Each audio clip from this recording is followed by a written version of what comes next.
Our next constituency group is from the operator category. Kathy Metcalf was appointed the president and CEO of the Chamber of Shipping of America in June of 2015. Prior to that, she served as the CSA's Director in Maritime Affairs from 1997 to 2015. CSA is a maritime trade association which represents a significant number of U.S.-based companies that own, operate, or charter ocean-going tankers, container ships, or merchant vessels engaged in both the domestic and international trades.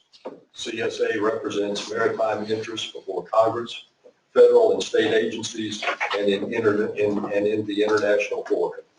Prior to coming to the Chamber of Shipping, Kathy served in various positions in the energy industry, including deck officer aboard large ocean-going tankers, marine safety and environmental director, corporate regulatory and compliance manager, and state government affairs manager.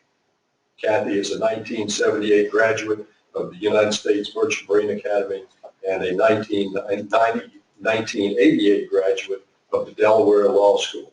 Please welcome Kathy.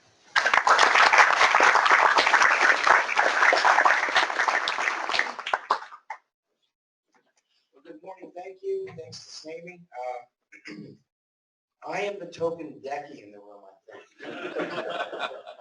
I'm a token. No, just one. Okay.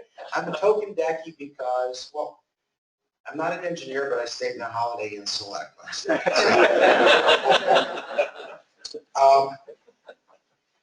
Just quickly give you a bit of background about my interface with SNAME.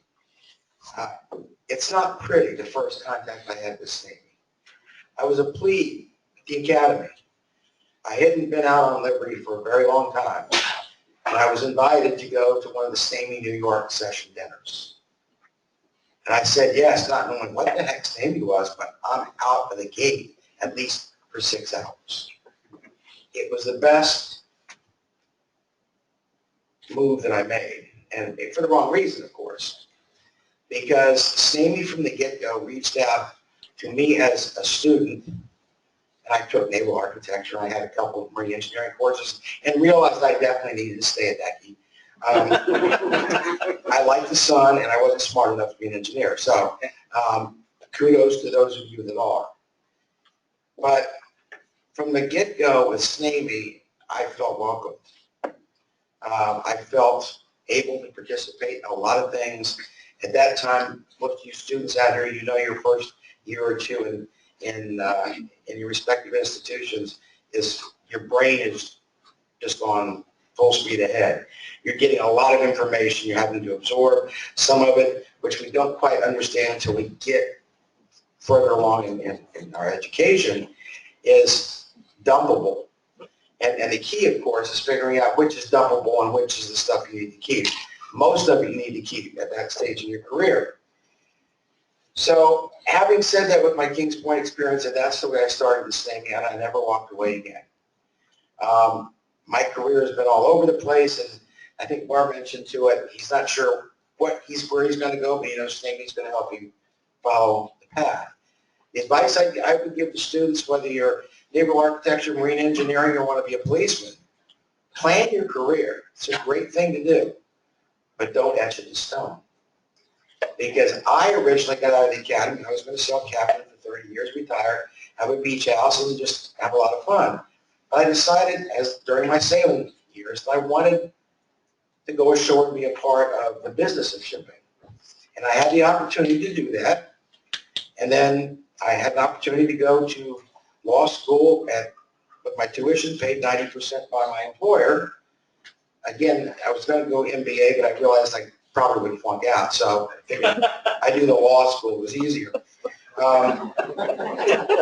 So then I do this, then I go to corporate, and then in 1997, my employer started to cannibalize itself. It was a year of a lot of mergers of large oil companies. We weren't a huge one, but I saw things starting to happen in the company that didn't make me happy. Although I had a job, they offered a good severance package. So again, there goes that planned career right down the tubes. Let's take this other route. And I did. And I ended up coming to the chamber.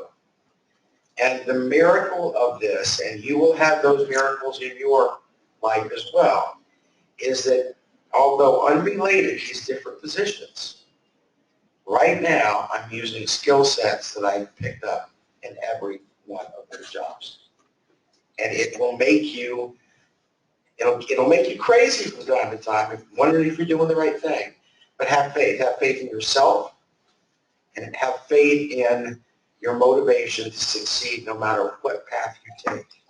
Now, as far as relationship with other sectors, my first professional contact with SNAME was with a gentleman named Paul Koji, who's sitting in the back. And anytime I had technical issues on some of the IMO things that were going on, I'd call Paul, what's going on? I don't understand this. And he would kind of give it to me in English. But the other thing that SNAME does is, well, obviously provides you with an incredible network.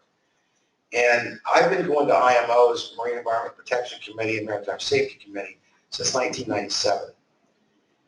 In that time, and I think Dr. Burke alluded to it as well, the regulatory avalanche is absolutely incredible. We started out with 2 annexes to MARPOL. We now have 6.